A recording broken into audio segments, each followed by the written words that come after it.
Is it about that time? Is it about time?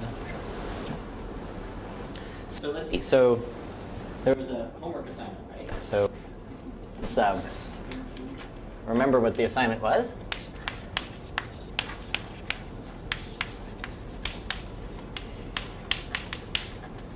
So again, to say the setup, you have some sort of map.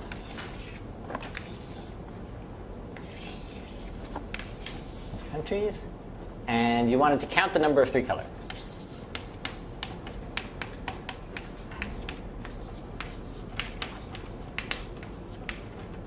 Of the map, and you wanted to describe a tensor network that counted the number of 3 colors. So, somebody want to share something with me? Shyness is not a good quality to have. If you. I'm excused.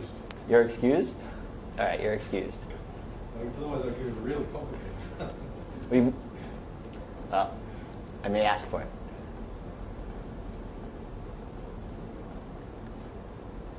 Should I just leave for a couple minutes and come back? Is that what I should do? I don't think making a fence.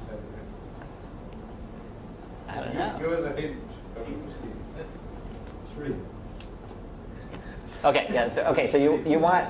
Okay. So yeah. So let's try to give a few hints, right? So 3 colorings. Chances are you wouldn't need k any bigger than 3, right? So I'll assert that as a fact, that k equals 3 should do you. Though there is another way to do it where you can put k to be 6, I think. I'll show you that one too. Okay, so remember what the deal was with the first case, right? The first one was there was something about the tensors are encoding some local rule, right? That's what they can be used to do, right? So as soon as you can describe, or the setup would be try to describe a 3 coloring by making local checks. If you can make local checks, and if all the checks succeed, then it's a 3 coloring, and if any of the checks don't succeed, it's not a 3 coloring. That's a good way to design a tensor network for this. Because that way you could encode each of those checks somehow in an actual tensor. So, all right, you don't need to have thought about this problem up until this very minute, right? So, how do you check locally in words a map about whether it's 3 colored or not? What do you do? If the region checks its neighbors. Okay, so one way would be each of the regions, right, has a color associated to it. And then it wants to check that any of its neighbors don't have the same color. Right? Okay. So that's one way. Can somebody describe another way?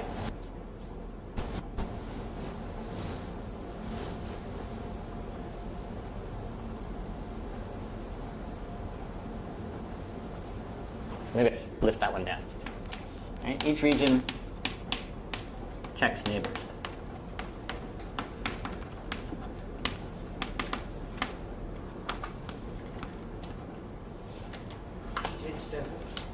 Okay, each edge, right? Each boundary, each edge checks whether the 2 sides on either side of it are different, right? That as long as I go on each edge and I make sure the edge only has 2 neighbors.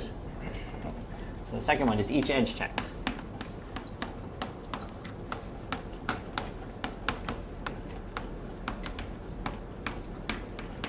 There's a third one.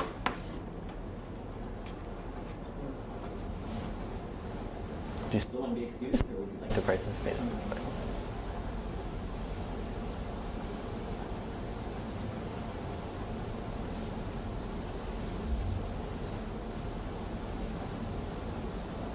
So you teach multiple point checking around. Right. So it just occurred to me maybe that's not quite sufficient, but let's see. So if you take each vertex where things meet, you could check around to make sure that things locally don't change, right? So you could sort of each vertex. So the question is, I guess we'll assume that there are no countries that are locked in by other countries. But if we were to do this one, we'd have to somehow add something for this picture. Will 3 do anything more than 1 and 2? What's that? Will 3 do anything more than 1 and 2? None of them will do anything more than, so each of these by themselves are fine. Right? Each of these checks, just as a single check, will count 3 colorings. This one, if you just make the regional check, that's fine. If you just make the edge check, that's fine. And if you just make the vertex check, that's fine as long as you don't have pictures like this. If you have pictures like this, you're going to have to create artificially an extra vertex. Okay, but so let's now design the tensor network for, I don't know, maybe all of them, maybe one of them, I don't know. So let's try to figure out what would happen for, see how we would do it for each region checking. Right? So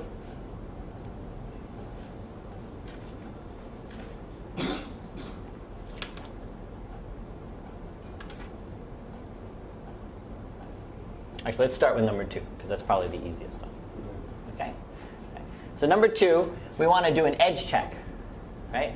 So what could we do? So remember we said the tensor should sit at the local place where we're doing the check. So let's create a graph out of this picture by putting a node on each of the edges.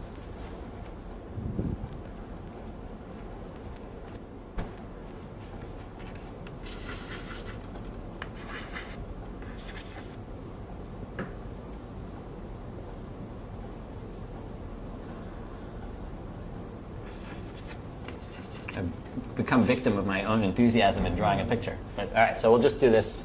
We'll do this amount. Right? So locally, right, we want to check, right, whether on each side something happens. So what would make sense is to have a tensor where the edges coming out of the tensor would be labeled by the color of the country that was in them. Right? That's what we would label. But to do that, we want some sort of consistency, right? And what's the consistency that we would like? Is we want to make sure that whatever we're saying is the coloring of this region when we're talking about this node, we want to say it's the same as the coloring of this region for that node. Right? And so what does that tell us? It tells us that we should plop a second node, right, in the middle of every state or country or whatever we're calling it. What color did I use? I just used blue, so pink.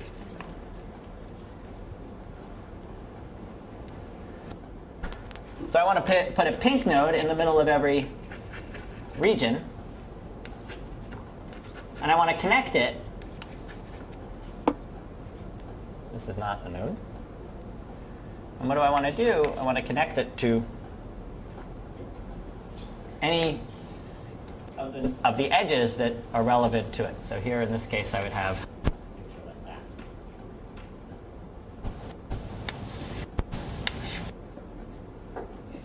And I guess there should be some more edges out here, but I won't draw them. Okay. And now let me tell you, so now let's figure out so I think we now have basically the structure pretty much okay. Now the blue nodes, right, they all have exactly 2 edges coming out of them.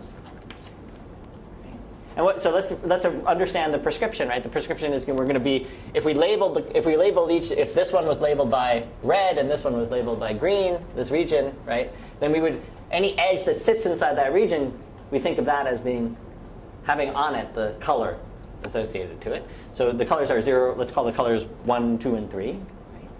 Right? So the blue is checking for what? It's checking to make sure what happens.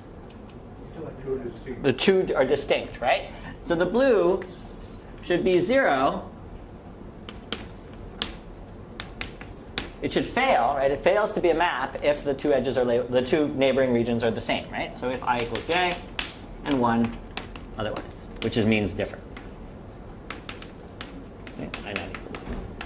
Okay, that's good. Now what does the pink have to do? Well, the pink has to ensure that you're not cheating, right?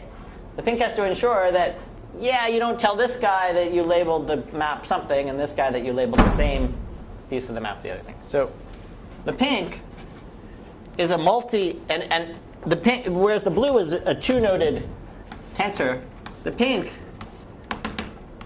can have any number of nodes depending on how many edges are out to its side.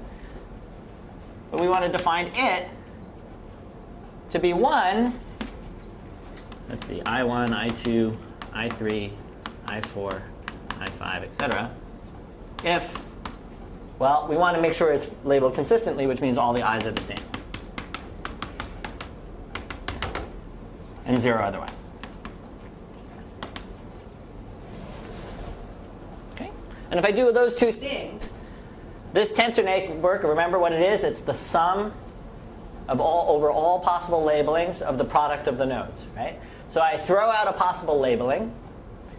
And if these two, it's only going to be one if it's one here and one here. That's that contribution. And if it's one here and one there, right? That represents actually a valid coloring of the map by just using, because it's ensured that all the edges are colored by the same thing that's inside a region, and it's ensured that the different regions are different. So now the coloring comes by just, if this was an edge labeled by 2, then we should color this region by 2.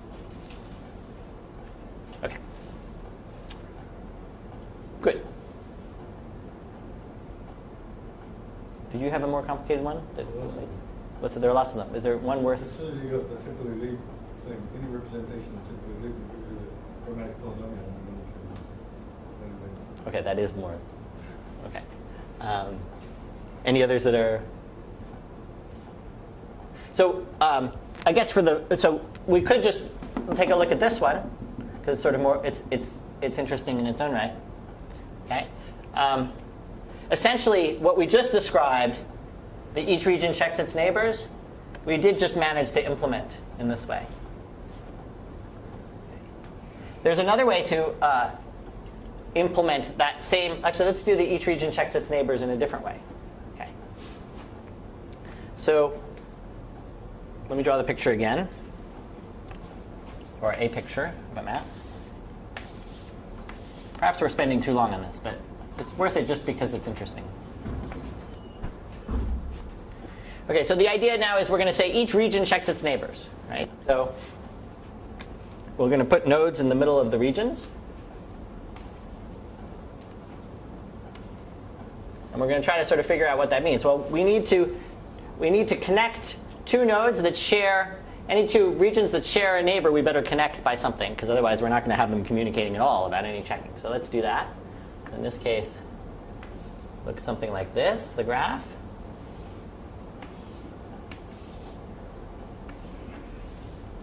I think I've got everything in that picture. Of course, it was dumb of me to use edges at the same as the boundaries of the actual thing, and somebody should have spoken up, but nobody did.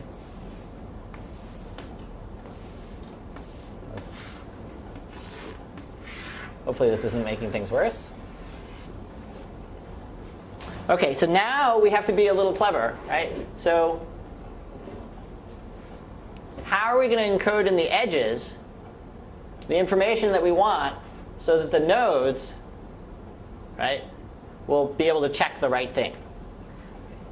So it seems like, first of all, the edges have to encode what? They have to encode two things, right? The color of its one thing and the color of its other thing. So we need to now sort of put a labeling on here that allows us to do that. Hence the 6. What's that? Hence the 6. Well, we may, I guess hence the 9. Yeah, hence the 9 should be 9. Erase that 6 wherever it is. So what we're going to do is label each edge. Right? We're going to have the K is going to correspond to two labels, color 1 and color 2. Okay. And they're going to be, we're going to have to work a little bit harder. But anyway, so color 1 will represent the color of the one side. Color 2 will represent the color of the other side. Okay. So the first thing so now pink has to check a bunch of things, right? It has to check, right, that any edge has two colors on it, distinct colors, right? And the second thing it has to check, so actually we could just make it color 1 and color 2 and insist that the label, well anyway, forget that for a second. But it also has to check that it, as a country, has a consistent color. Right? So it contains this, right along this edge contains an information. It contains an information of its color and its neighbors. This one also contains the information of its color and its neighbors. its colors and neighbors. So it has to check that all of its colors are the same. Right? And it has to check that the neighbor's color is different. Right? The consistency of whether the neighbor is being consistently colored is checked by the neighbor's coloring local node. Right?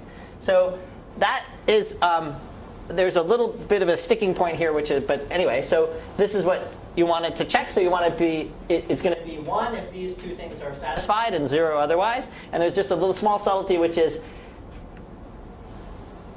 I have to tell each tensor, right, whether the label, whether it's the first or the second label that is its color. Right? So this edge, for instance, might be labeled by color 1, comma color 2. Right?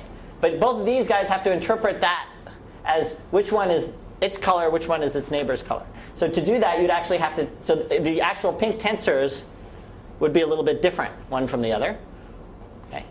Then in the sense that each pink tensor would come along and say, I want to make sure my color is the same, and there's some assignment that says, I know my color is either the first or the second of the label of each edge. And it may be different for each edge. So another way to sort of say that would be, you could put a directed, to help yourself out, you could make the blue edges directed and say the first label is supposed to be the one of where the arrow points to, and the second to be the one where the arrow starts from. And then you check that all the ones that are pointing towards you have the same, the one corresponding to the one that is actually yours. But does that make sense? I mean, I'm sort of not going to go through the details. But anyway. And these are two, as you can see, the underlying graph is different. Right? And there are two things. And you can actually see, you can basically see that that one is a decomposition of this one further. Right? So we said, we've got along the edges it and its neighbor, right? But instead of encapsulating both those informations, we can actually check the neighbor section by introducing a new node in the middle. Right? And that'll separately check the neighboring condition. And this node we'll just use to check the consistency of the label of the same.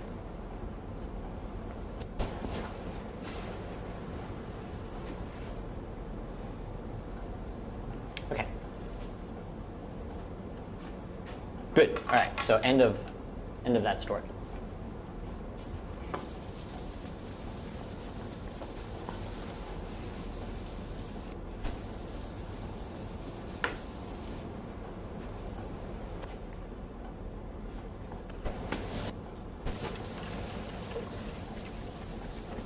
Okay, so now we're going to take a break from tensor networks and start talking about planar algebras. And we'll sort of see why, maybe we'll see why tensor network, I tried to do tensor networks first.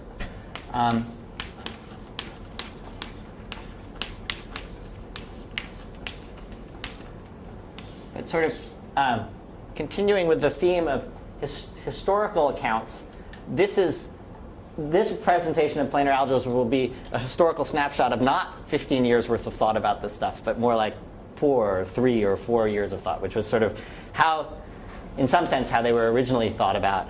Version 2.1. Yeah, exactly. Somewhere in the middle. Just sort of plop down a pin in the middle of the timeline, and you get the version of planar algebras that I'm going to be sort of dealing with or presenting. And hopefully this will not create further confusion, but rather enhance understanding. But I make no guarantees on that thing. So hold in the back of your head the tensor network picture, right? And then let's now sort of start a new thing, which we will connect up to the old thing and see the similarities and the difference. So with planar algebras, whereas with tensor networks the objects were tensors, in planar algebras they're going to be something similar, but I'm going to sort of talk about them a little bit differently. They're going to be boxes, again with edges coming out of the top and bottom. Okay. And in this case, there'll be k edges coming out of the top and k edges coming out of the bottom. And in addition, they'll be directed in alternating directions.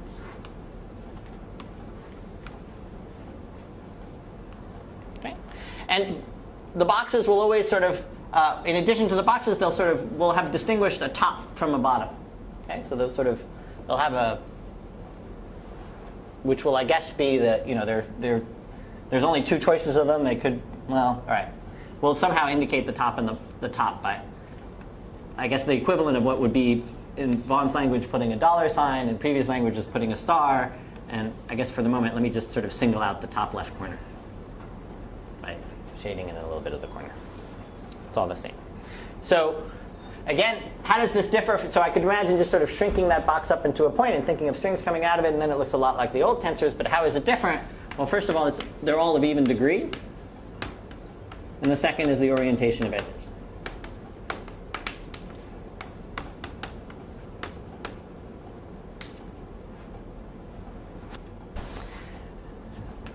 I have a label set, the disjoint union of labels, and I guess for the, well, all right, there's a disjoint union of labels, one for each integer I greater than or equal to 1. Another piece of stuff that comes with it. And I have this notion of, so I have that, and I have a notion of tangles. And so for me, I'm not going to be, or the version of tangles, already have this isotopy thing into it. And so tangles are going to be, just in the same way we were making networks out of tensors, we were combining tensors together, this is going to be the same picture. So it's going to be a set of boxes. Tangles are sort of ways of connecting up boxes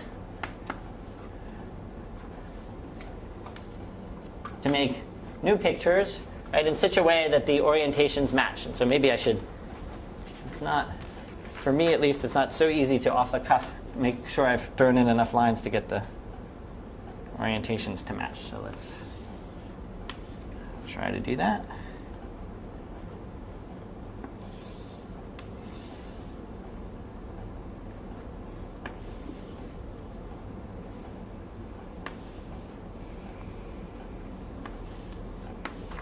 Trying to draw a sufficiently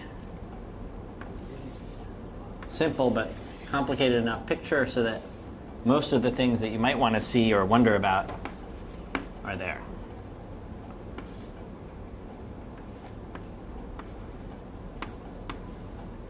So let's see if, hopefully if I've drawn this correctly, the orientations all work out.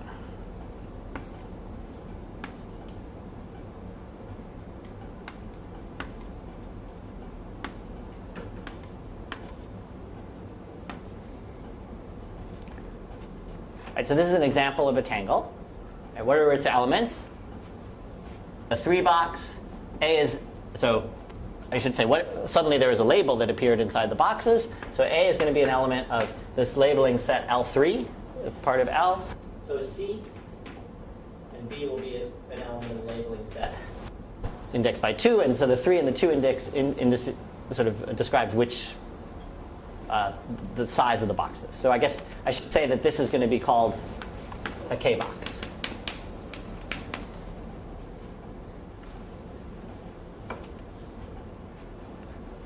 Okay, and here, unlike in the case of tensors, right, I want to stress that these are going to be planar. Okay. So whereas in tensors I was allowed to connect things and pass one string over another, in this case I'm not.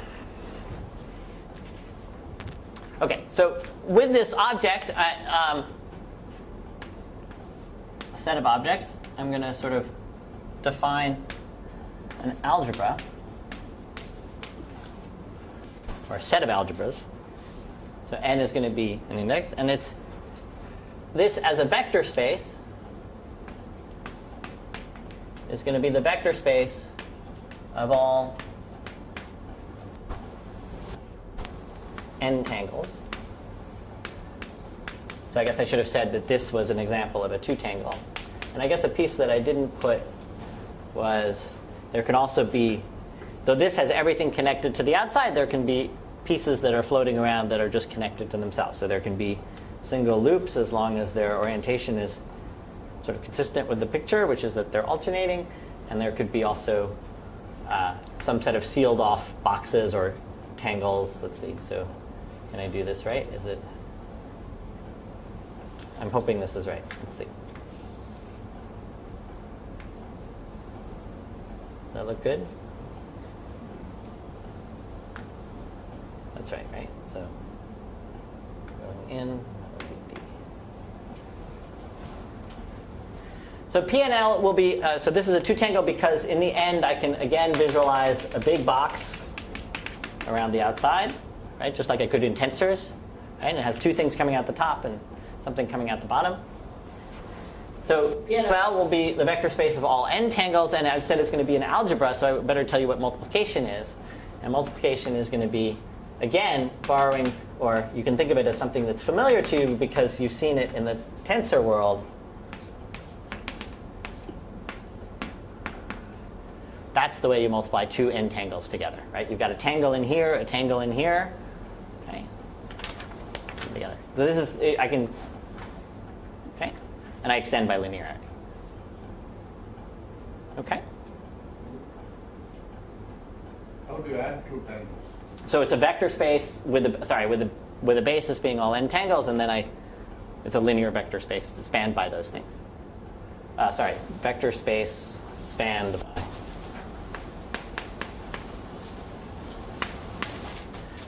They're considered up to us. And they're considered up to isotopy. Right. Let's see. So that's yeah. So in distinction to what was presented earlier, these ones, if I move this around a bit, they're indistinguishable. I mean, they're distinguished up to isotopy. Right. So if I move one around, that's fine. That doesn't change that. Okay. So let me just make sure. So we've got it right. This tangle is the identity.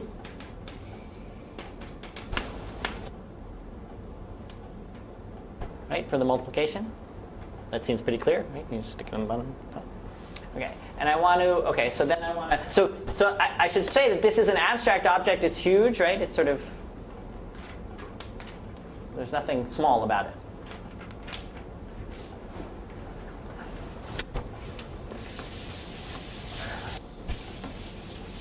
And then, as a sequence of algebras, or as a set of algebras, there's an inclusion that I want to sort of mention, which is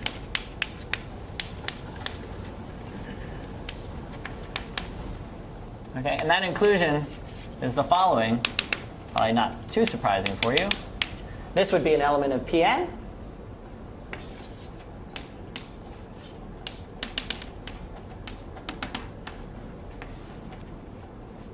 Add one more string to the right, straight down.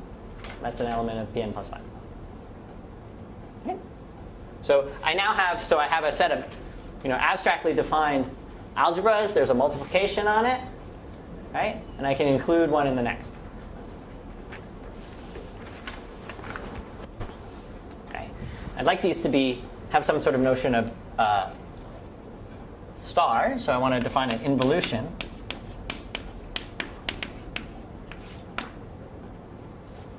I want more out of them. So now if I'm going to introduce involution, I'm going to introduce something, and it's a condition on the label set that for every L, there's a map to an L star. That's also in this labeling set of the same. So if L is an LK, then L star is going to be an LK. And now I want to extend that to, I want to extend that to defining an involution over the whole algebra. And so to do that, I should tell you how to involute a tangle.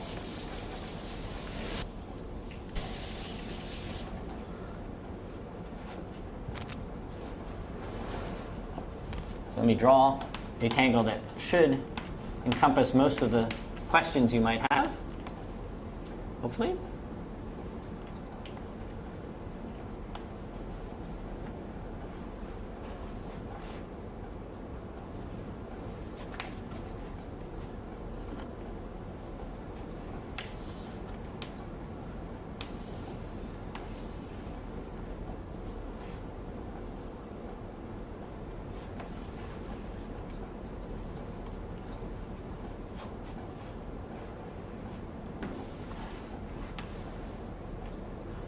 So here's a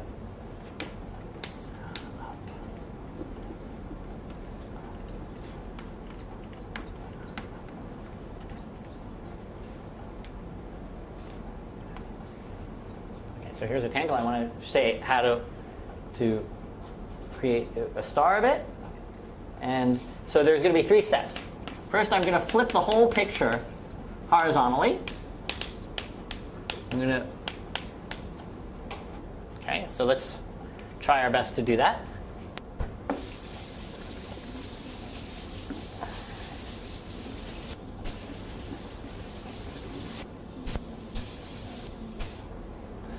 I'll pick this picture up and flip it. Right? So let's just try to get the pieces right. This is the box that was formerly labeled by A, the box that was formerly labeled by B, right? And then what's at the bottom now has to be at the top. So this one is connected around the side. Am I going to get myself in trouble here? To that one. This one is connected to that one. Let's see how I'm doing here. That connection is to the bottom here. Which one? The one I just drew? Let's see. This one corresponds to that, right? That's okay. This comes up top and connects. So there's one coming up here and coming down here. And then these two top ones put to the bottom. So it looks like this. Okay, so all I've done is taken this picture without the arrows, without the labels, anything, flipped it over. And let me put in where, since I flipped it, let me put in where the little corner, the distinguished corner ended up being.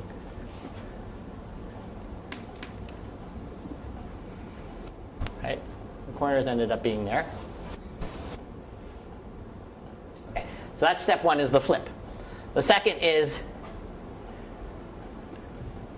to reorient the boxes. Reorient boxes with now the bottom left goes to the top left.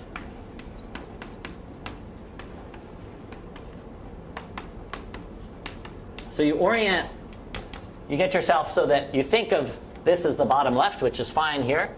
And in this case, bottom left. This was an advantage of the next version. Is that you don't think of it as being the interval. It's just the interval. Right.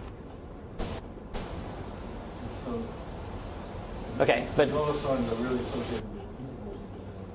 And you just take the image of the interval. so yeah, so there's definitely There's been progress. there's been progress. But if we continue with this version, then you see it as the bottom left and you change it to the top left. So in this case, that means changing it to up here. Okay. And in this case, it means if we think of it as the bottom left, we have to turn our head this way. And so top left ends up going up here. Okay.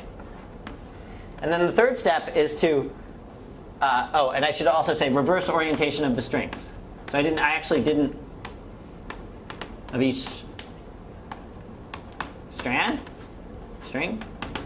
So I actually didn't draw the strings in here, but if you, let's just take this one for instance, right? That one came from this one and it was heading into the box. So if I originally did it, I would have had the orientation being into the box. Now the prescription is to turn it facing the other way. And it turns out that this sort of gets everything going the way you want it to go. So you reverse all the orientations.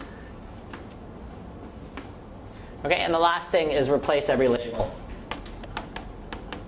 Label L by L star. So in this case, A would be replaced by A star sitting this way. And because the top left ends up over here, I end up drawing B star this way. Okay, so you can sort of see that depending on the orientation of the thing, things, sort of, this is maybe a way to sort of, I picked this picture in a sense because somehow you see what happens depending on things lying on their side or, yeah. Okay, anyway, this is just an involution, and for basic picture, if you follow this prescription just for something labeled this way with an A in it, its involution ends up just being this picture with an A star in it. Which is a good thing, because that's sort of, when I'm working with these things, that's sort of how I would like to think of it. Okay. All right, so we have this general set of algebras. We have an involution on them. We have an inclusion from one to the next. And so now let's define a planar algebra my version of, or it's funny, my version meaning the version I'm presenting, which is all versions are due to Vaughan. The general planar algebra to be the union over n of P and of L.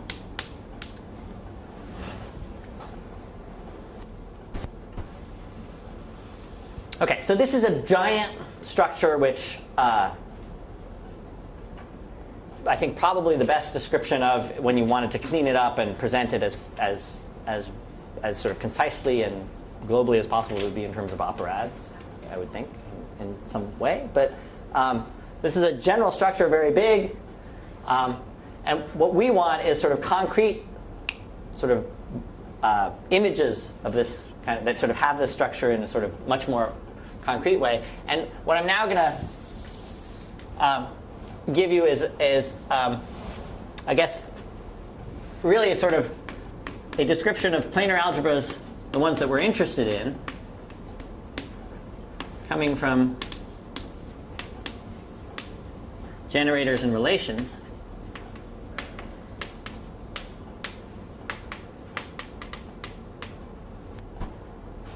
So I'm going to sort of define what that means, and then I'm going to sort of talk a bit. We're going to sort of walk around this set of things in a little bit to see sort of what the pictures have to say about things and around. So let me tell you what planar algebras coming from generators and relations are.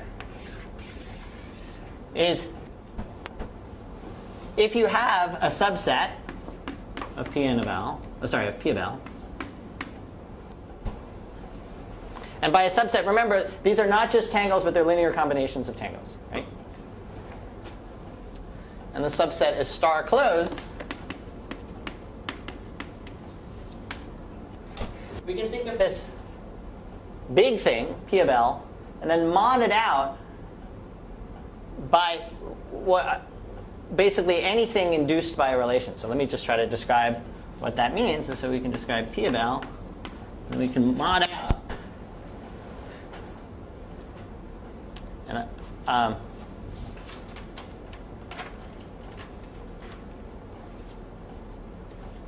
okay, so let's call that P of L and R. It's going to be P of L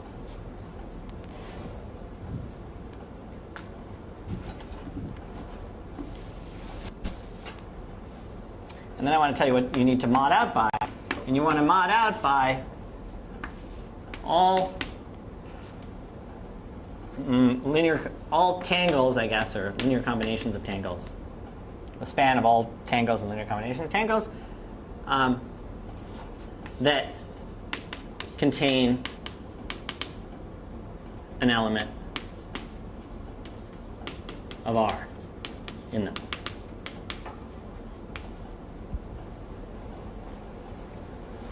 So let me give you an example of something that I would want to mod out by. I would want to set to 0.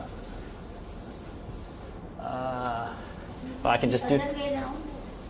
What's that? R contains an element.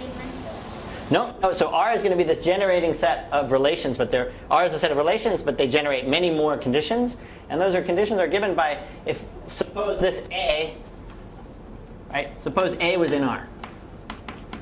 Then this would be something that would be in this set of things. B would not have to be in R, just A would be in R. Or separately, B could be in R, but A wouldn't be in R.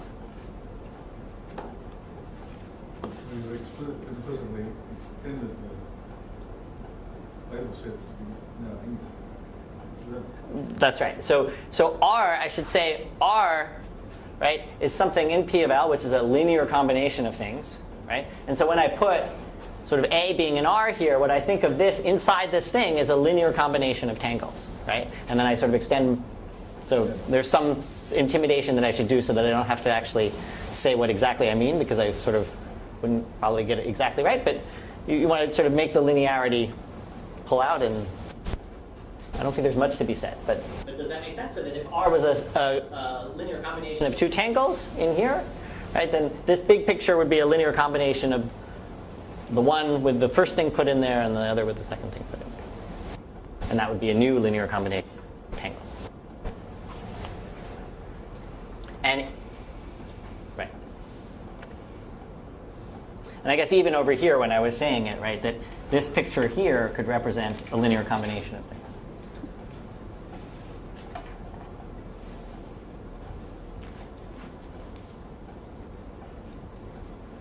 Okay, so PLR is going to be PL mod this stuff, and then PNLR is going to be the set of tangles that are remaining there, the set of tangles that are n tangles, and that are the algebras.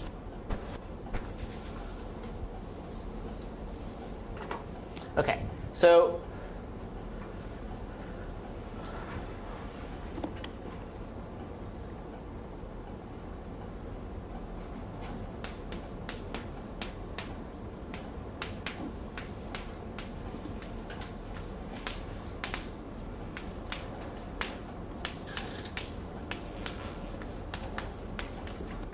So if for some reason Vaughn hadn't fortunately been here for this whole thing, to building things up to planar algebras from subfactors, what I've talked about hasn't mentioned the word subfactor at all, right? But it turns out that the reason I'm sort of working from the back end, right? But the reason that these things then become, or one of the main reasons for them to become incredible of importance and interest, is that under certain extra conditions, this becomes the finite dimensional data that Vaughn's been talking about describing subfactors. Right? So let me tell you what those extra conditions are, because those are the kinds of so I guess what I want to say with extra conditions,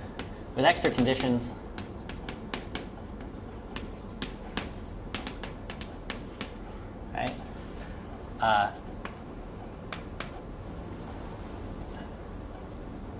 PLR is guaranteed to come from a subfactor.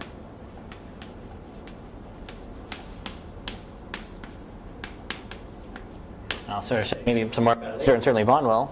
But let me just sort of put together these conditions. All right, so the first one is that Pn of LR is finite dimensional.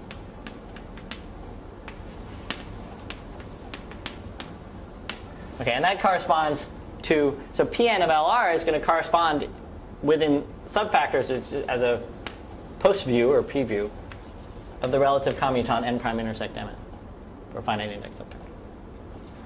Okay, so we want it to be finite dimensional. That's one thing. So a priori, right, with no, if R was just the empty set, I'd have a planar algebra that's huge, and certainly it's not finite. None of the, as long as the labeling set was non-zero, right? There's not much. There's no reason to think this. I want the set of zero tangles to be equal to the complex numbers. So I want further restrictions. Not only is P0 of LR finite dimensional, we want it actually to be complex numbers. That corresponds to n prime intersect n being complex numbers, which is the same as saying n is a factor. And I also want P1 of LR to also be C. That's the statement that m is a factor. M prime it'll turn out to be that m prime intersect m is. I want it to be what's called spherical, okay, which is to say that I want the representation. So I guess the best way I can sort of say this, or I don't know if the best, but anyway. But what I want is that a picture like this. Okay, so this is now a zero tangle, so it's a complex number, right? I want it to be equal to the same complex number going around this way.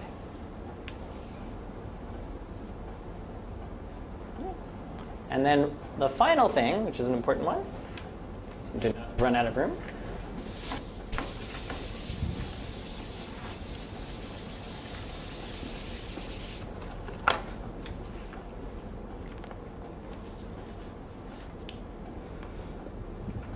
is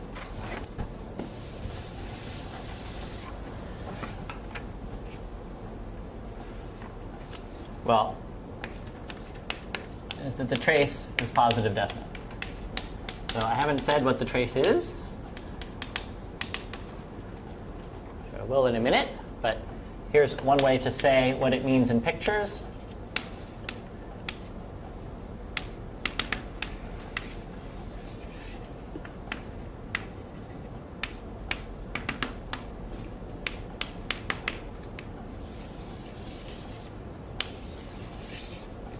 Is that picture, whoops, not with a B there, but with an A star there, is, I guess what I should say is that it's, as long as A isn't something that is already something that you've modded out by, right? So if it's not, as long as it's not something that you've modded out by, you want it to be strictly greater than 0. Okay, so namely, if this picture is always greater than or equal to 0, and actually if it is 0, that means that your actual A was in the set of things generated by your set of relations. So just to be explicit, this is going to turn out to be the condition that trace of A star is greater than 0 for A non.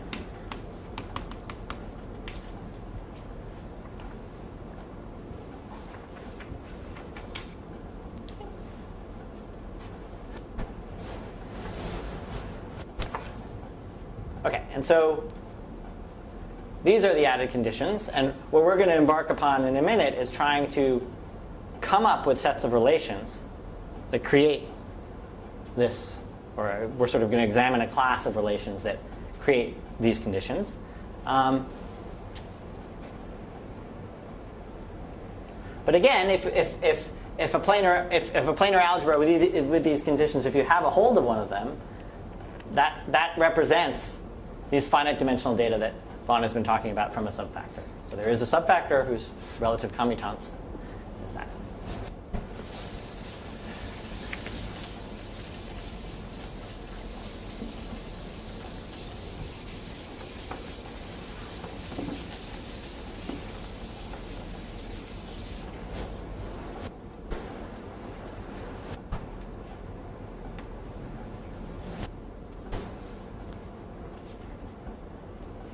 Okay, so let's do a very simple example of these.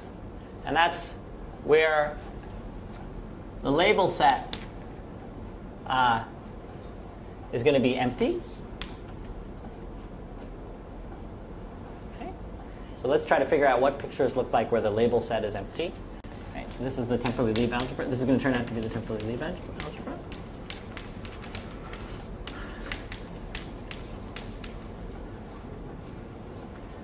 So what are the kinds of two boxes that could exist with the labeling set being empty? Well, we need to there are two things coming out the top and two things coming out the bottom, and there are really only two possible pictures. There's that picture,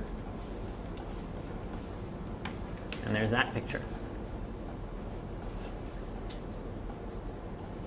Right? So in this case, P2, right, is sort of two-dimensional.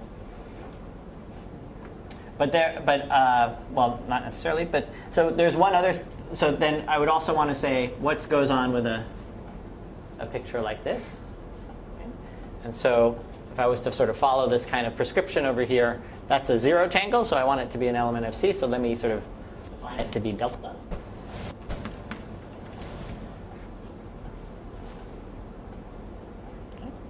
And so this now is a full description of a finite dimensional algebra. I can do things like multiply pictures together, right? So let's say this picture multiplied by that one. Let's try to figure out what that would be. That's equal to this picture. But this is going to be some delta, right? So I can erase it and replace it by delta. That's going to be delta times this picture. That make sense? It's just given by this stuff. Okay, so a quick look at this would tell you that, and if I make sure that the orientation of the, I should have said this is delta with some orientation on it, but if I make both orientations equal to the same delta, then I've quickly managed to satisfy these three conditions. But the fourth one, not so easy. Trace being positive definite, and there's sort of some nice results about it. It's only certain deltas work, right? That's right, right? Certain deltas delta needs to be, first of all, positive, but then it's a special condition for have delta to create a positive definite setup over here. Otherwise, you can sort of create funny linear combinations of tangles that are actually, this value is actually 0, and you end up with, or negative 0, right? And it collapses everything to nothing. Well, as you define, the only values for which is positive are greater or equal to 2. But not all, right? Or Any all. value, yeah. Any value greater than 2. Okay.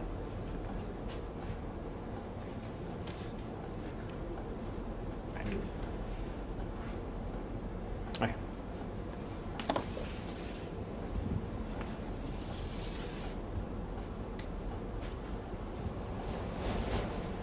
And I guess it's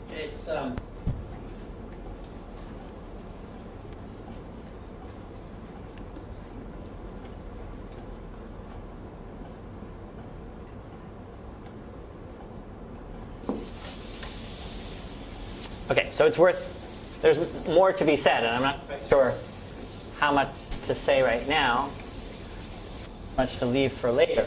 But one thing to be said right now is, first of all, I just multiplied this together by itself, and I got a multiple of itself. Right?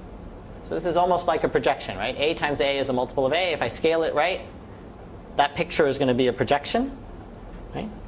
And its star, we know how to take its star. We're supposed to flip the picture upside down. So, right, it's equal to its star.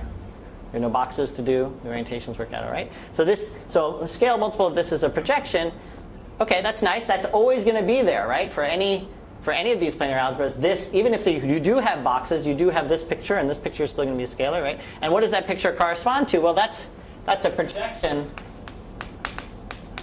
in P2. And what does P2 correspond to? It corresponds to n prime intersect m1. Right? And that projection corresponds to the basic construction projection. Zeph, your Maybe potential the there train was by different. Pn plus n prime Minus intersect one. mn.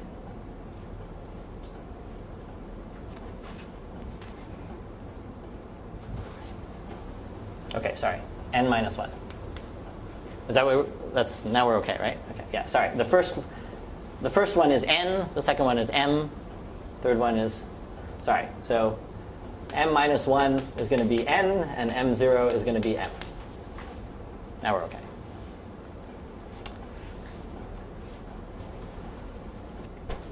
So why did I want to say that? Oh, I guess I wanted to say that because I wanted to not necessarily go down this path, but right. So one of the wonderful things that first came out of, or at some point came out of subfactors, was a representation of the braid group, and that comes from, without saying too much, if I have this picture, so I notice that if I take this and I take that, if I multiply these three things together, this, that, and this,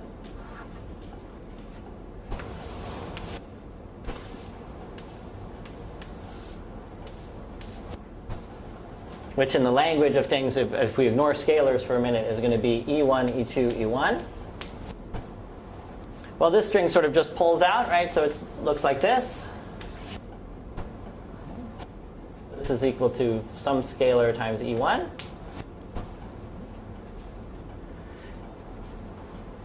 So as far as the version I know, so actually, do you want to just tell the story about how you had these relations and how it led to, from a historical conflict, you should. You haven't said anything wrong. But do you want to just tell how it sort of, as far as I know, you were sitting in a seminar at some point? No, I didn't Yeah. have the pictures for that. Right. So Vaughn was sitting around with these relations involving the e's. And can you please tell the story? Because I'm going to be just checking with So, you. I mean, the interesting thing is probably that, so someone said the braid group, that looks a bit like the braid group relations. And one time I remember someone actually, this guy, a graduate student in Geneva, actually explained the braid group to me afterwards. But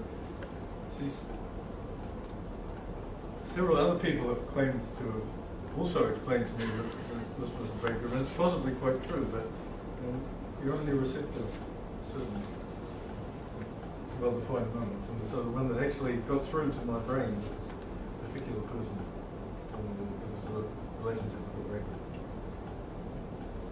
So, Well, I mean, all it was, it looks a bit like the break group. right. And then, will it work? And then I thought, well, maybe to take it seriously, and I thought that, well, maybe you can turn this into something that really is the break group, and a little calculation made it work, and then I went and told people this, and then there was absolutely no interest whatsoever. That's the other thing. We have to. I showed this to everyone who knew anything about breaks. But you have to remember that in those days there was zero interest in representations of the break group, and very little interest in the break group itself. When did that change? That changed about a year later. So as soon as I got the not-pole number, then all of a sudden everything switched around. People got excited about the break group, and then of course it was quantum groups and so on. And formal field theory and everything changed.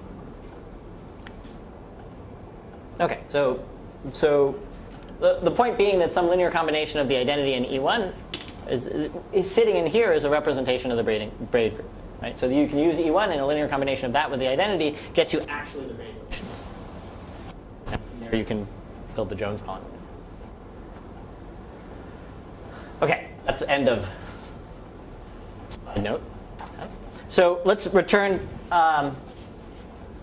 So started out all this stuff with tensor networks, and now sort of inundated you with this version of planar algebra. So let me just kind of stress the why so tensor networks versus planar algebras. And so I guess what I want to say is that they have there are things about them that are, they have the same, they're differences, but they have the same general feel. At least the planar, yes, the same general feel. Now if you don't put restrictions on them as planar algebras coming from subfactors, then in fact tensor networks are just an example of planar algebras if you define planar algebras generally enough. But in the case that at least is being presented here, if we're talking about planar algebras with respect that are coming from subfactors, they are actually just, one doesn't sit inside the other. But here are the similarities, right? The general notion of tangles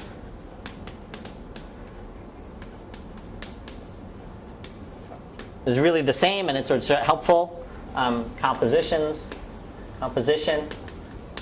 right? In the tensor networks framework, we have this idea of tensors as linear maps, as maps. That's the same is true here in tangles. You can think of them as maps. And things like the trace or tracial structure and inner products are the same.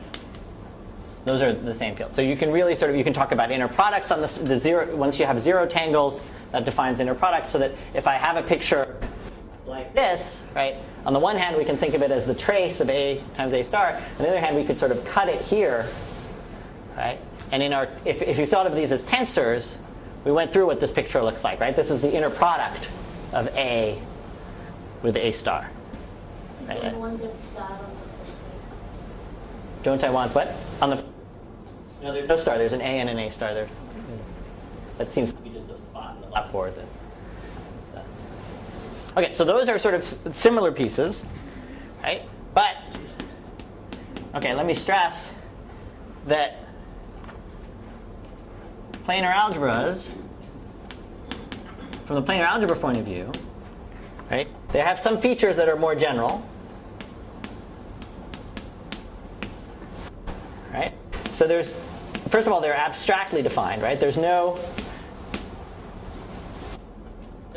clear way of evaluating zero tangles. Right? With tensor networks, it was very clear. There's some finite sum. that involved summing over all the labels of the internal edges of things, right? So this is not clear in the presentation, right? It's sort of there's a set of generators and relations, or however else you want to think of it. And there's no notion of labels of edges.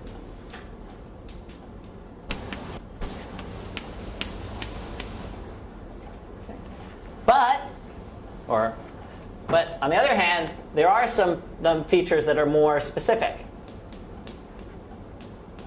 Maybe I'll move more specific stuff to somewhere else.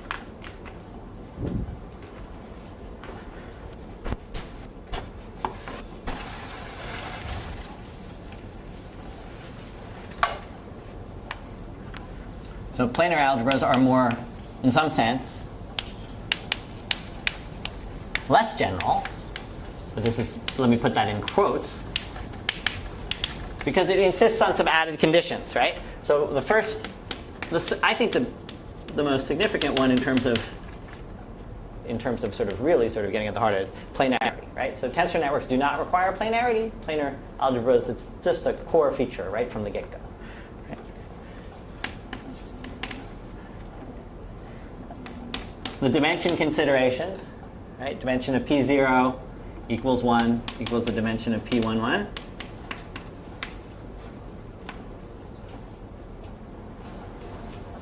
Right.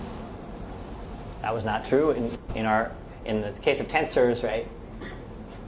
You have the dimension associated to the number of labeling of the edges.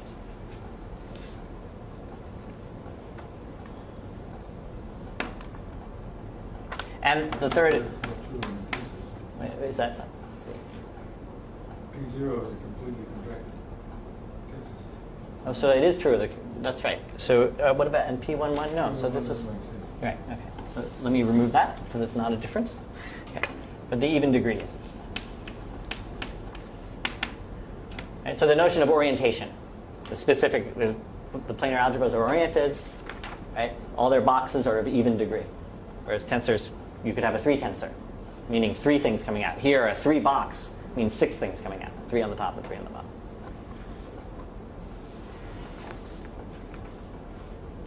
Okay, so just to have it here in some form, in some abbreviated form,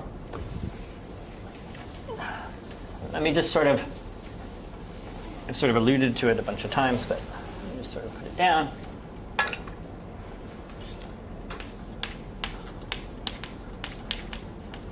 Is the identification of subfactors with planar algebras.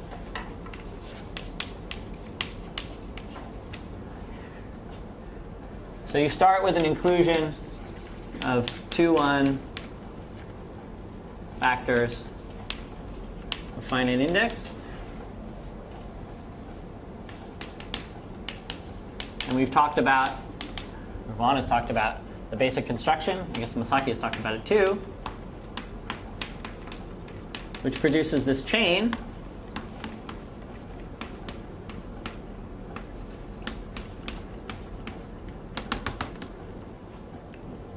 And from this chain, you can create this set of finite dimensional data, which is termed the standard invariant, which is,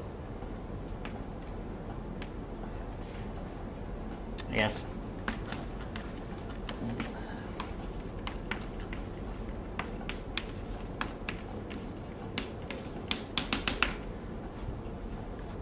you get a row of finite dimensional data, but you get actually a whole box of inclusions of finite dimensional data. In fact, you get a whole lattice of them.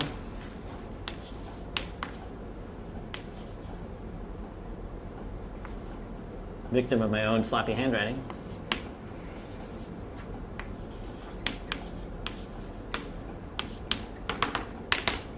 All right, so from a subfactor, we can do the basic construction. We can get this set of finite dimensional data, the standard invariant data. And that's exactly what's encoded in a subfactor. So, in a planar algebra. So there are actually more coming up this way, and this is a lattice of finite dimensional C-star inclusions.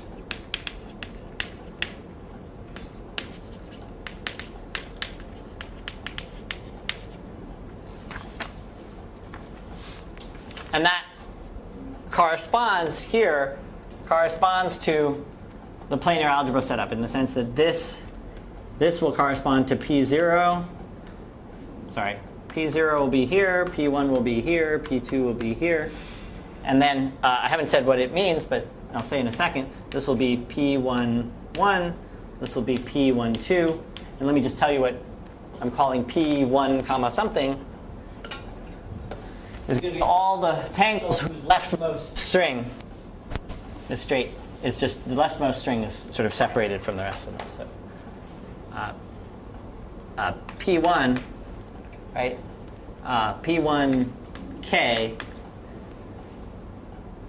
is going to be the algebra sitting inside P0K that looks like tangles here, but a single strand.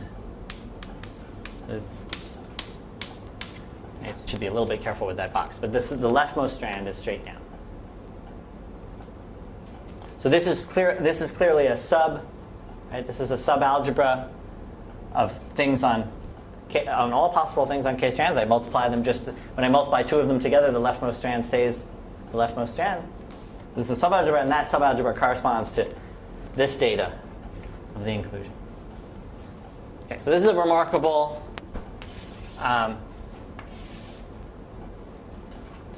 thing, and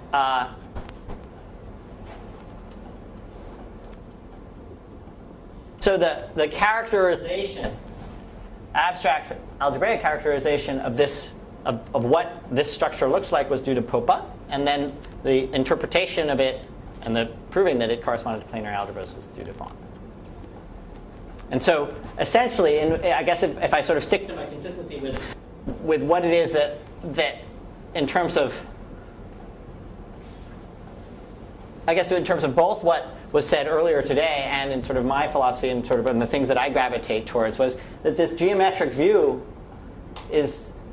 helps with everything, right? And it's sort of vastly different from just a presentation of equations, right? So there was an abstract presentation by Popa that I think worked well for him, perhaps, but was not something one could work with. Right? It's sort of, all right, so there's set of these conditions. There were quite a few of them. They were divided up into categories A, B, C, D, and E. There were a lot of them. But most of them are just beautifully captured by just some simple maneuvers in the plane. So once you sort of stick these pictures in the plane and you get the right formalism for it, everything is sort of just transparent. It all melts away. Right? And in general, that's sort of where the strength of this whole point of view lies, is that when you have what I would say was good notation, meaning these pictures, then really something can be done where things couldn't be done before.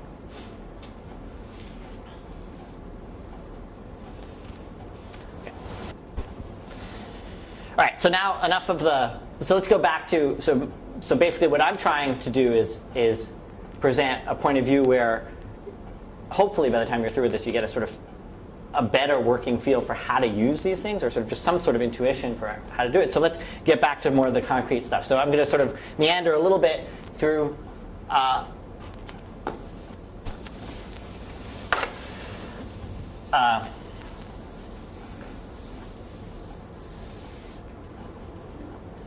sort of working with planar algebras to constructing planar algebras. So constructing planar algebras corresponds to constructing subfactors, right? So there's a correspondence. And so what I'm going to sort of go through more carefully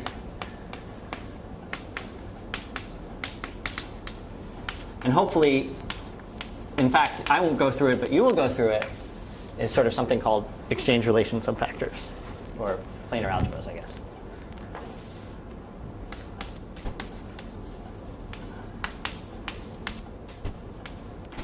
How are we doing on time?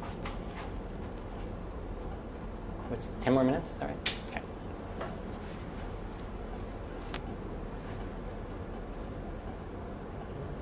Okay, so let me define, I'm going to define what an exchange relation planar algebra is. And before I do it, I just need to do a little bit of notation. I'm going to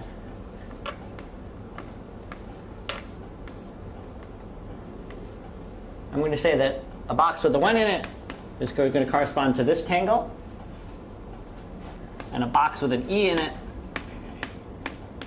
is going to correspond to that table. Okay.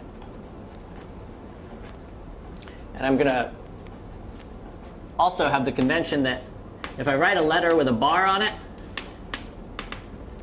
it's the same as thinking of having labeled the box upside down. Okay, so I'm going to sort of stop shading the left-hand corner. If I put a bar on a letter and it's straight up, that means its shading is down here and it's labeled up. So it implies that the shading is down there. Okay, so I'm now going to make a definition. Okay, so R, a subset R inside P of L is an exchange relation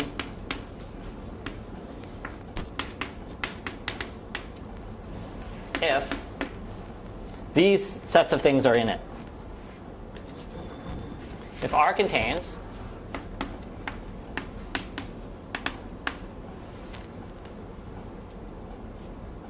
okay, so first I want to say so first I should say that if L actually equals to L2, so there are only two boxes that are labeled.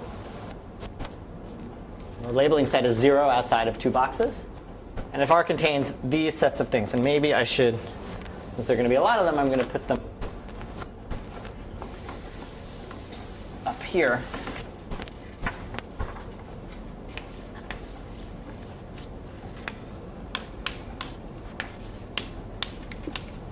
The first is going to be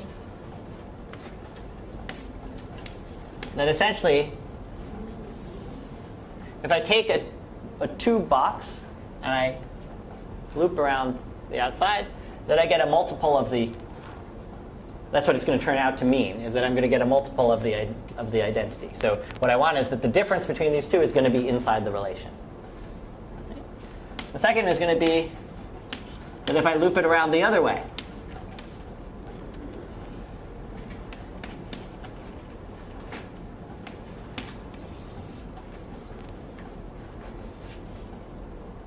it's going to turn into something like that. And I should say that that's going to be true for all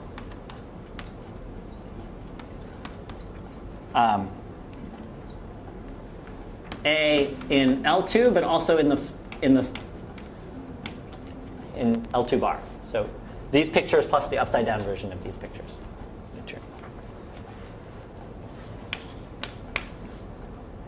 And the second one going to be, if I have an A, I have a B, like that. So if I have this 3-tangle, it is going to be a linear combination, and I'm going to have to erase some of this. So D and E is going to be in L2 or L2 bar, or the set 1E, which were those specially defined elements up there.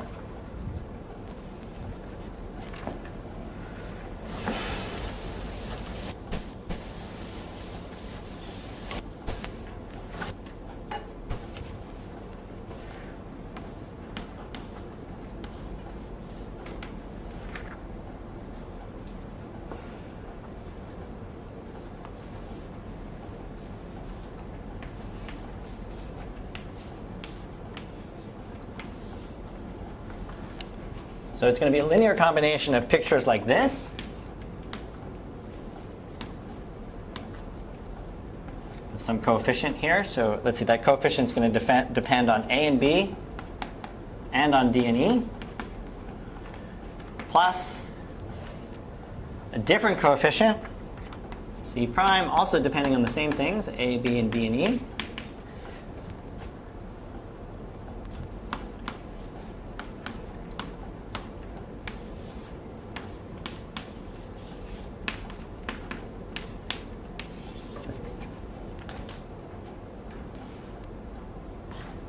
So this is a big, giant sum. So I shouldn't have put an equal sign. I should have put a minus sign, technically speaking. Okay. So it means to say Okay, so let's just make sure we've understood what this relation is, right? It's a linear combination of tangles. There's this distinguished tangle, 3 tangle here, which has an A for any choice of the label, A, and a choice of a label B. And it's going to be a linear combination of sets of pictures like this with all possible labels in it, plus pictures like this with all possible labels. And now let me tell you just briefly, so quickly, the reason it's called an exchange relation is it was just sort of came out of picture this term not being there. And imagine sort of taking the A and the B and pushing the B past the A, right? That looks like this picture here. Okay, so that's just the terminology if you're trying to remember what's going on, right? It's saying that A and B, you can sort of push it around. Okay. So the definition is, if R contains these relations, then P of LR is called an exchange relation planar.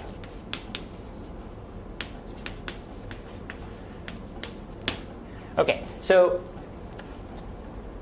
next time. Oh wait, I do have a few more minutes. Yeah, I do have a few minutes. So this is perfect. I have a few more minutes, so I can state a theorem which then you guys can think about, because it has a very nice proof, and it was going to be something I was going to be standing around waiting for you to think about. And you'll get great satisfaction if you manage to.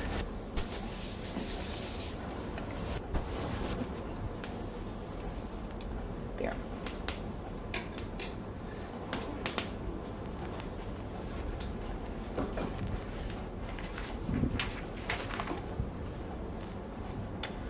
So for L equals L2, a finite set, and R an exchange relation,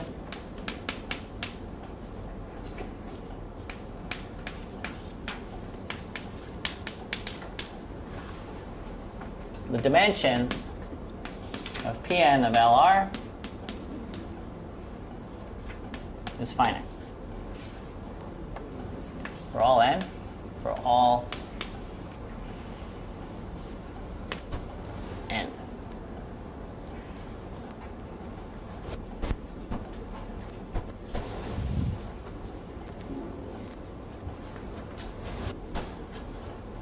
Okay, so picture yourself coming into this field, right, and saying, okay, I don't know a single thing about subfactors, right? But apparently subfactors are described by these planar algebras, and apparently this planar algebra, this is really easy, right? I've got this general planar algebra. All I have to do is produce a relation that ends up making the new structure the right thing. So one of the things that the new structure has to be is it has to be finite dimensional, right? When you mod out by the relation, things have to collapse greatly. But you don't want them to collapse to absolutely nothing, right? And I can specify a few relations, but any tangle that has that relation in it also has to be modded out. So this is not so easy to do, right? You sort of have to be thinking about this. So this is a statement that says, hey, if it's of that form, right, we're in good shape. We're not in great shape necessarily. We haven't really made sure we haven't made sure that the dimension of the zero things are 1. We haven't made sure that the positivity of the trace. We haven't done any of those things, right? But we have ensured that the dimension of the algebras are finite dimensional. So your job is to prove this theorem, right? So if you want to figure out where to start from, right? It says that no matter what, if you have the place to start, and the only thing that you need to do is take an arbitrary tangle, right? So what does an arbitrary tangle mean? Take a bunch of 2 boxes, put things in them, connect them together, have some number of strings coming out at the top and the bottom, right? If you insist that all the tangles have, let's say, 3 things coming out at the top and 3 things coming out at the bottom, and you look at that set of things, you want to show that that set of things is finite dimensional. And what are you allowed to use, right? You're allowed to use that these facts are true.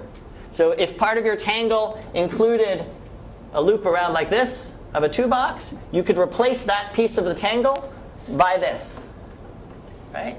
You could replace any place you see this, you can replace it by that. Any place you see a picture like this, in any orientation, you can replace it by this big sum. So now you can go home and fiddle with these things and try to start to play with them. But it's just a very nice and simple, what would you call it, geometric argument that says that, in fact, you can use these relations to take any big picture and reduce it to a picture of a much more restrictive kind that ends up being there only a finite number of them. Okay, and that's where we'll pick up next time, which is